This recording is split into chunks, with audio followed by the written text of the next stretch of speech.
17년 전 고3 겨울 때 사건입니다. 17년이 지나 기억이 많이 희미해지긴 했지만 기억나는 대로 써가고 있습니다.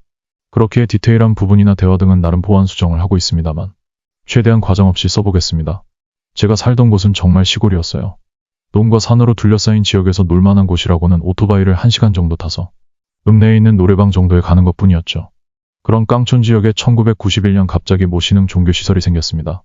예상하셨다시피 건설 계획 단계에서 주민들이 거세게 반발했고 저희 부모님들도 반대 모임에 자주 참여하셨습니다. 시장이나 도지사에게 탄원서를 제출하거나 지역 언론에 호소하려고도 했으나 종교단체 측이 어떤 조건을 제시했고 건설이 강행되었습니다. 어떤 조건인지는 지역에도 다양한 추측이 난무했지만 과소화되는 상황에 시에 엄청난 금액을 기부했다는 일로 지역 주민의 목소리는 묵살됐다는 설이 가장 설득력 있었죠. 종교시설은 우리가 사는 지역 외곽에 지어졌지만 면적은 도쿄돔의 2-3개 정도였다고 생각해요. 과소화 진행 중인 시골의 땅은 아마 저렴했겠죠.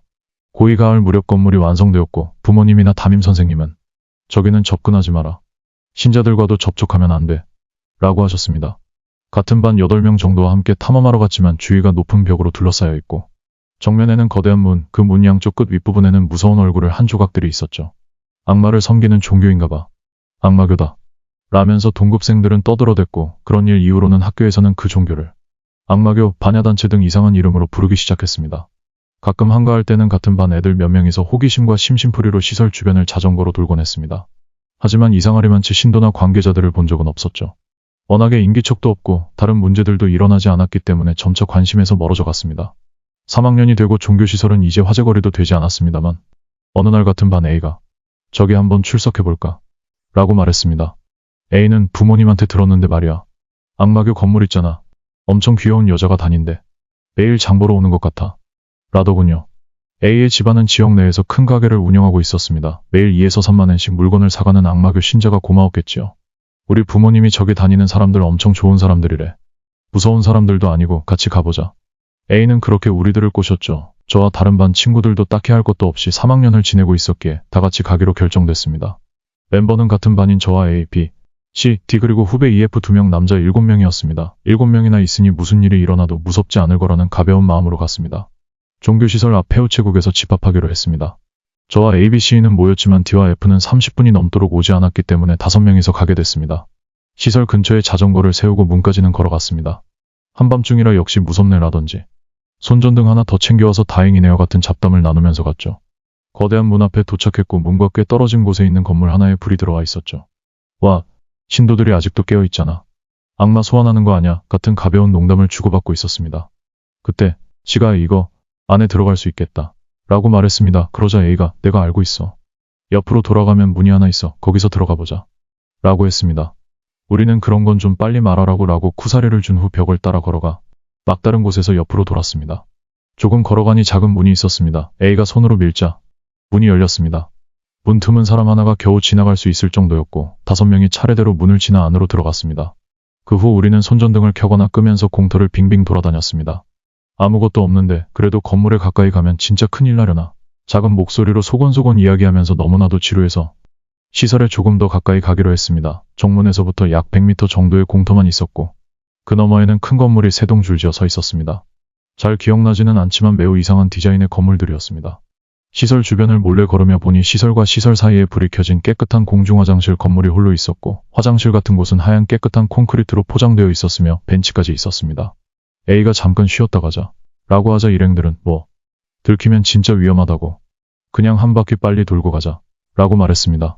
저도 졸업까지 얼마 남지도 않았는데 경찰이라도 오면 어떡해 이제 그만하고 돌아가자 라고 말했습니다. 하지만 A는 벤치에 앉아서 담배를 태우기 시작했습니다.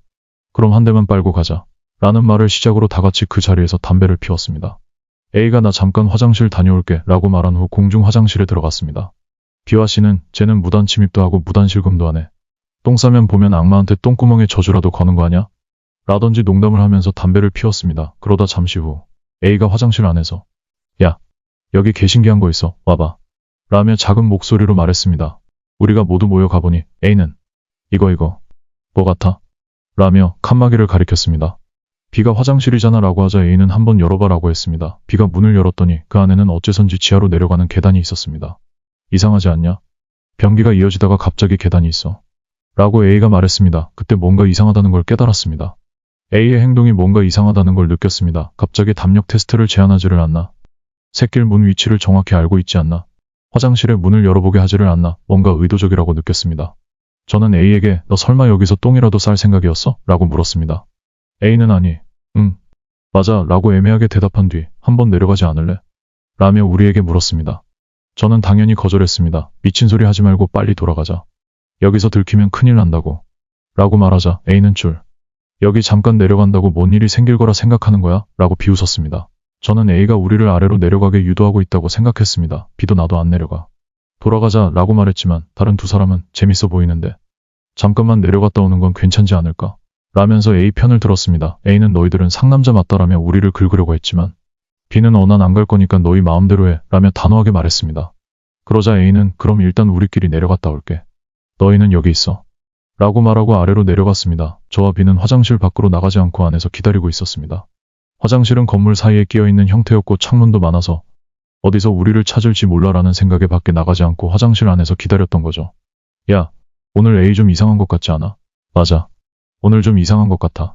처음부터 우리를 여기에 데려오려고 한 것 같지 않아? 내 생각도 그래. 저와 B는 오늘 A의 행동에 대해 대화를 나눴습니다. 그리고 오늘 일이 들키면 어떻게 해야 할지 논의하다가 5분 정도 지나고 좀 늦는 거 아냐? 라는 생각에 저와 B는 초조해졌습니다. B는 이제 우리 둘만이라도 돌아갈까? 라고 말했지만 두 개 있던 손전등을 A 일행이 다 가지고 내려갔기 때문에 캄캄한 밤에 몰래 돌아간다는 건 꽤 오래 걸릴 것 같아서 그저 기다렸습니다. 그때 멀리서 발소리가 들려왔습니다. 저벅저벅. 여러 명의 발소리가 멀리서부터 들려왔습니다. 저와 B는 긴장한 채로 큰일이다, 사람 오는데 위험해 라고 속삭였습니다. 긴장된 분위기로 뒤덮였고 멀리서부터 들려온 발소리는 어디서 들려오는 건지 알 수 없었습니다. 밖으로 나갈까 생각했지만 우리는 시설의 구조를 전혀 모르고 있었기 때문에 들킬 가능성이 있었습니다. 위험해. 가까이 오고 있는데 어떻게 하지? B가 당황한 목소리로 속삭였습니다. 여기에 오는 게 확실하진 않지만 만약에 오면 칸에 숨자. 저는 터질 듯한 심장을 부여잡고 말했습니다. 안타깝게도 발소리는 화장실로 다가오고 있었습니다. B가 화장실 다른 칸 문을 열려고 했지만 열리지 않았습니다. 이런 씨. 발소리가 15m 정도로 가까워졌습니다. 그 발소리들이 화장실로 올 것이라고 직감적으로 다가왔습니다. 아마 B도 같은 생각을 하고 있었겠죠. 하는 수 없어. 내려가자. B가 말했습니다. 진짜로?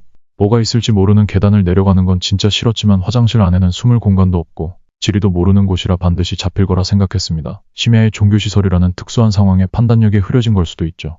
발소리가 화장실 근처에 다다랐을 때 저와 B는 문을 열고 계단 아래를 내려다봤습니다. 콘크리트 구조의 계단으로 긴 계단일 거라 생각했지만 의외로 10칸 정도밖에 안 됐죠.